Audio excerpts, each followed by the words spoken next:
Meanwhile, on the other side of the coin, on the NFC side yesterday, you had Detroit Lions versus the Washington Commanders, Dan Quinn versus Dan Campbell, and Dan Quinn goes out there and the Commanders pull off the upset, I would say the upset of the playoffs, Of this weekend, yeah. and they put a whooping on Detroit, man. Like the final score, if you can pull that, the final score on that, bro, It was 45-31. 45-31. So they beat him by 2 tutties. Yep. And Dan Quinn leaves Dallas and year one takes a team that was absolute dog water, takes them to the NFC championship title game. Yep. Breaks that streak as the longest team in the NFC to have a title game drought. So you know who that falls on to now? The Dallas Cowboys. We Oh are the yeah. longest tenured NFC team as far as drought of NFC championship appearances. Yep. Yeah, we haven't made one since our Super Bowl run. Yep. Facts. So terrible, terrible Dallas Cowboys news just continues to pile on. We have the NFC drought. We have It's worse. Dan Campbell.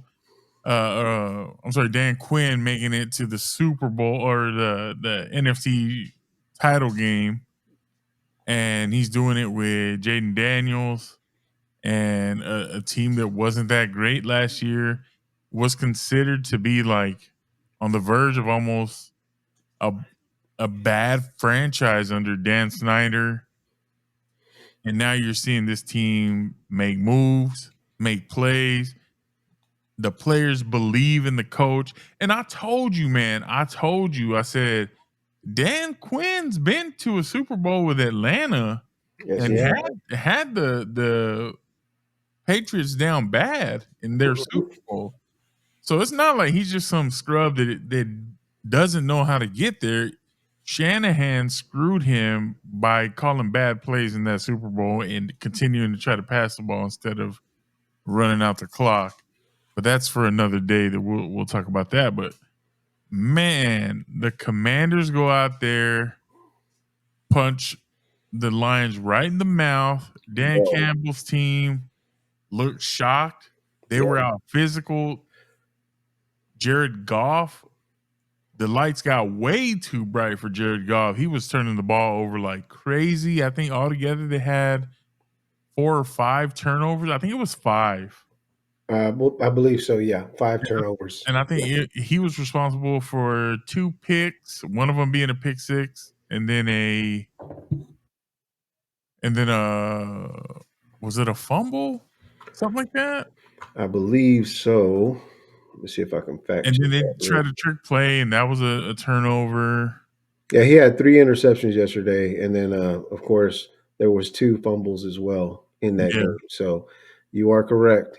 So He turned the ball over 3 times. yeah, man, Jared Goff just he ultimately he cost him the game, and we talked about it earlier, man. Like Jared Goff was looking nice this season.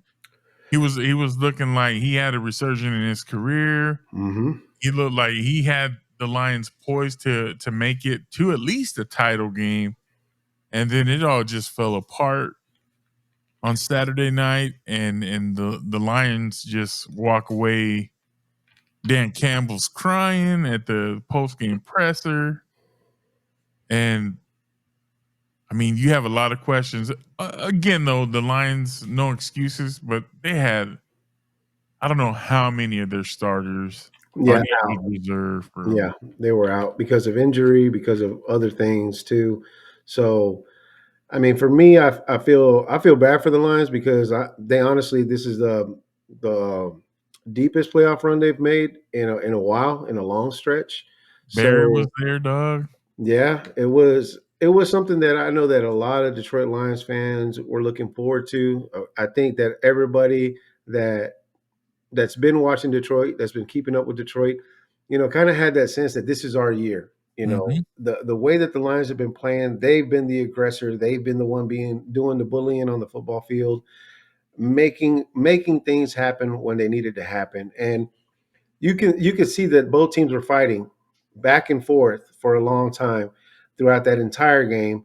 Um, it's just that Washington, I believe that just Washington wanted it more. You could tell, like from the beginning of the game to the end of the game, they were just more physical when it came to the Lions. Which all this year, the Lions have been out physicaling everybody that they played, everybody.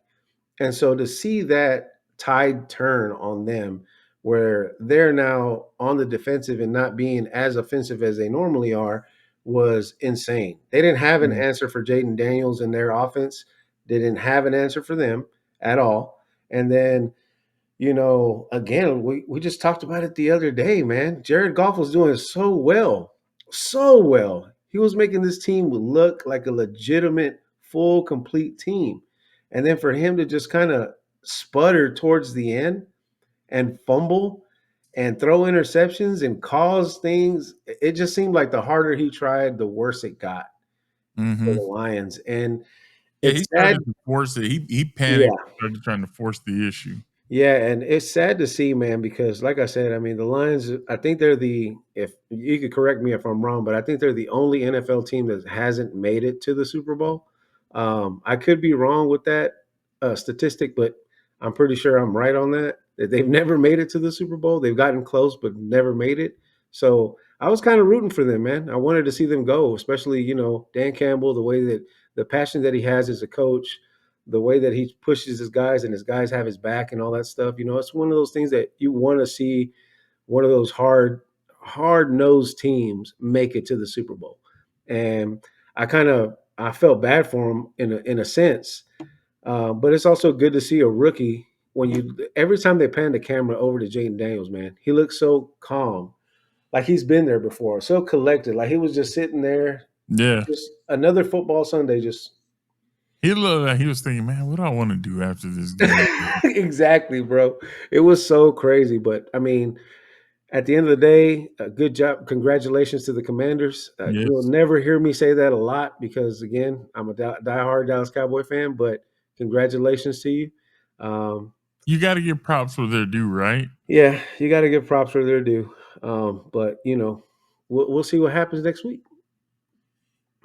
Yeah. The biggest question that I have as a takeaway after that loss by the Lions was, is Dan Campbell starting to earn the some possible criticism of maybe he's not necessarily as solid when the lights get bright as he should be.